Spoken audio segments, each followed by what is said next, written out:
Ayan, so magandang araw sa ating lahat. So mayroon tayo dito ayan, 4 na standard. Kung makikita ninyo, double yan. Tapos mayroon tayong single dyan na standard. Mayroon tayong standard na number 6, single din. 5.5 na single. 4 din na standard, single din siya. Mayroon din tayo ditong decorative blocks, molder. Ayan, magkatabi yan. Ito, ayan ay tawag dito parang circle na may star. Ito naman sa star talaga yan. Tapos mayroon din tayo ditong isa. Ito star, iba din yung design niya. Mayroon din tayong 3 and 3/4 dyan na single, na commercial. Mayroon din tayong lower blocks na number 6. Ayan, mayroon din tayong 3 and 1/2 na single. Mayroon din tayong 3 and 1/2 na double na hollow blocks. Molder natin, mayroon din tayong decorative. Ayan, tayong 3.5 by 7 inches, no? 7 inches lang yung mas maliit yan siya kaysa iba dyan, no? Kagaya ng iba dyan ay 8 inches yan siya.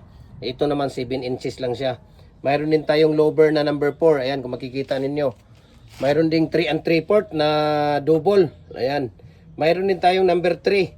3 inches yan, ginagamit yan sa mga pang division sa second floor, third floor, fourth floor hanggang fifth floor, no? Pataas. Ayan, mayroon din tayo ditong bar bricks. Ayan, bar bricks yan. Ayan, L concrete garden bricks din yan. Makikita ninyo, L yan. Yun, candy na garden bricks. Mayroon din tayong number 8. Ayan, yung walang siya. Maganda yan, yung number 8. Tapos, mayroon din tayo ditong ayan, decorative. Decorative yan. Mayroon din tayong decorative pa dito. Ayan, decorative. Ito, hollow blocks yan. Molder na hollow blocks. Decorative din yan. Mayroon pa ditong decorative. Ayan. Ayan, decorative. Ayan, diamond na decorative. Mayroon din tayong muhon nandoon. Tapos ito, donut na molder.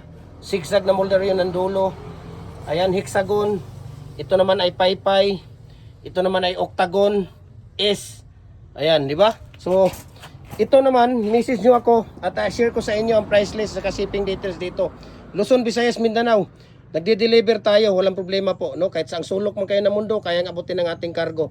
Ito, yung mga maliliit natin na molder, kayang tawag dito sa G&T Home Express natin ipapadala. Pag nasa Luzon, ay nasa mga 4 to 5 days lang siya pag sa Luzon. Pag dito sa Visayas, ay nasa mga 3 to 4 days lang siya, no? Pagka dito naman kayo sa, tawag dito sa Mindanao, ay nasa 2 to 3 days lang siya, no? Message nyo ako, i-follow nyo yung Facebook page natin. Dahil lahat ng mga mixing dito, ratio at saka tips, ay nasa ating Facebook page, no? Follow nyo Jim Hardware Kukulamber Concrete Products, Balulang Brands, Jim Hardware Kukulamber Concrete Products, Kanituan Brands, Triple A and F Kukulamber, ang ating personal Facebook account, Felix Tan Pagikan Jr., ang ating Instagram, Felix_Pagikan 2000, ang ating YouTube channel, Jim Hardware Kukulamber Concrete Products, ang ating namang tawag dito, ang ating TikTok account at Jim Hardware Cagayan de Oro or Felix Tan Pagikan Jr. Ayan. So maganda talaga, no? Pag ikaw ay nagko-concrete products, no?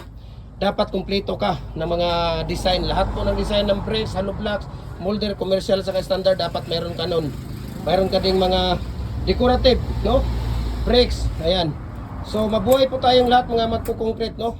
I-share nyo, paki-share yung natin, paki-share yung live natin, itong video natin, paki-share, paki-comment at nang makita natin kung saan naabot ito at para makatulong tayo sa ating mga kababayan na gustong mag-business na wala silang idea kung saan kukuha ng mga molder. So we can ship nationwide, Luzon, Visayas, Mindanao, kahit saan sulok mo kayo ng mundo, kaya abutin ng ating cargo. Mabuhay and God bless po sa ating lahat.